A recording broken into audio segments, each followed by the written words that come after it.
Hello friends, welcome to Kotputli law education. आज हम बात करने वाले हैं SC/ST एक्ट को लेके। जैसा कि हमने बताया भी था आपको कि जितनी भी जुडिशरी में जो हमारे APO के सिलेबस के अकॉर्डिंग जो भी क्वेश्चंस आ रखे हैं, ठीक है, उन सभी को हम डेली जो है 8 PM पे देखेंगे।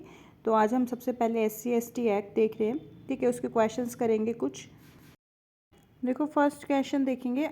इसका अगर हम हिस्ट्री और इंट्रोडक्शन को लेके बात करें कि अनुसूचित जाति और अनुसूचित जनजाति अत्याचार निवारण, अनुसूचित जाति और अनुसूचित जनजाति की उन्नति के लिए जो प्रावधान है वो निम्न में से किस सिद्धांत पर आधारित है, ठीक है। तो इसमें आपको 4 ऑप्शंस दे रखे हैं और सिद्धांत पूछा गया है। तो जो इसका आंसर होगा ये सी होगा, संरक्षा विभेद का सिद्धांत।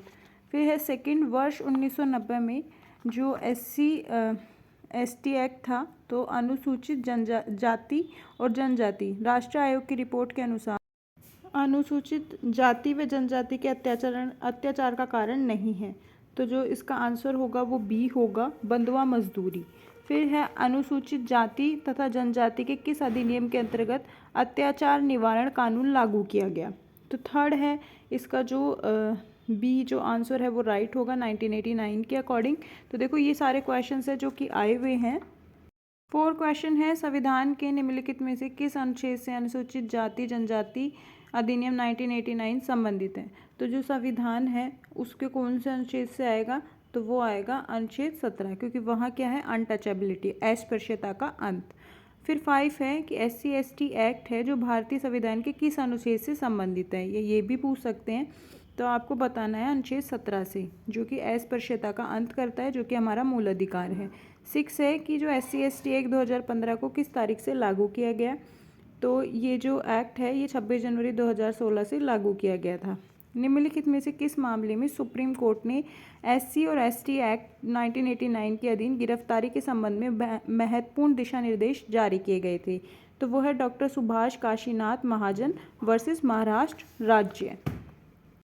फिर है SC/ST एक्ट है जो कि अत्याचार कहाँ पे, मतलब इसमें डिफाइन किया गया है। तो इसमें जो है 2A में डिफाइन किया गया है, ठीक है। SC/ST एक्ट के अंतर्गत शब्द जो अत्याचार का अर्थ क्या होता है, तो वो है कि उक्त अधिनियम की धारा 3 के अंतर्गत दंडनीय कोई भी अपराध जो है इसका अर्थ होता है, ठीक है। ये भी देखो ADPO में आ चुका है।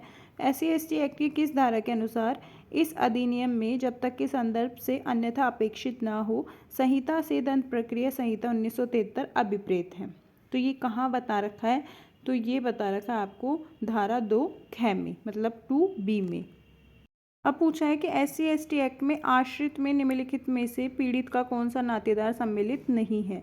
तो वो है सी, पुत्र का पुत्र, ठीक है, वो सम्मिलित नहीं है। 19 है जो कि SC/ST एक्ट में 2015 के अनुसार निम्नलिखित में से कौन सा धारा 2BB में के तहत आश्रित नहीं है। तो 19 है जो कि उसका आंसर आएगा ई, दादा दादी। और फिर SC/ST एक्ट में आश्रित में निम्नलिखित में से पीड़ित का कौन से नातेदार सम्मिलित है। तो जो 20 है तो उसका जो आंसर होगा डी, उपरोक्त सभी, ठीक है। फिर है कि अनुसूचित जाति जनजाति में आर्थिक बहिष्कार जो है, ठीक है, उसके बारे में पूछा गया कि आर्थिक बहिष्कार किसे कहा गया है। तो आर्थिक बहिष्कार देखो इसमें कहा गया है सभी को, जितने भी ऑप्शंस दे रखे हैं ABC, ठीक है, इन सभी को कहा गया है। फिर है अनुसूचित जाति और जो जनजाति है, मतलब जो SC/ST एक्ट है, ठीक है, उसके अधीन जो दंडनीय अपराध है, ठीक है, उसके बारे में यहाँ पे पूछा गया है कि जो उसके अधीन जो भी दंडनीय अपराधों में से कौन सा अपराध है जो कि आजीवन कारावास से दंडनीय नहीं है।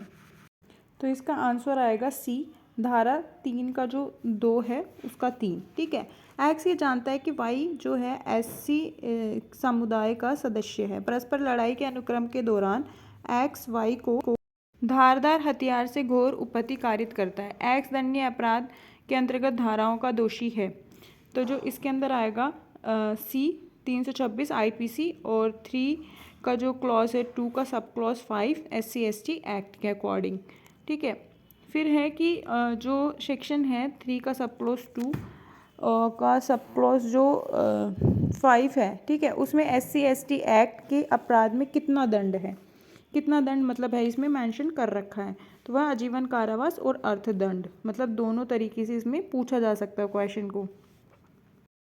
फिर है नेक्स्ट क्वेश्चन कि इस अधिनियम की धारा जो 3 का क्लॉज 2 का सब क्लॉज 5 है, अपराध को घटित करने के लिए किसी एससी या एसटी के सदस्य अथवा ऐसे सदस्य की संपत्ति के विरुद्ध आईपीसी का कैसा अपराध किया जाना आवश्यक है, तो वह है 10 वर्ष या उससे अधिक अवधि से दंडनीय है। ठीक है। फिर नेक्स्ट क्वेश्चन है कि आईपीसी के किस धारा में एससी एसटी जो है उसका सेक्शन 325A, ठीक है, आकृष्ट नहीं होती, तो वह सी 376 का जो ए है ए क्लॉज है उसके अकॉर्डिंग, मतलब जो सी है वो आंसर राइट है। फिर नेक्स्ट क्वेश्चन है कि एससी एसटी एक्ट के अंतर्गत किसी अपराध के लिए अधिकतम दंड कितना बताया गया है, तो वो है मृत्युदंड, इससे अधिक तो कुछ होता नहीं है।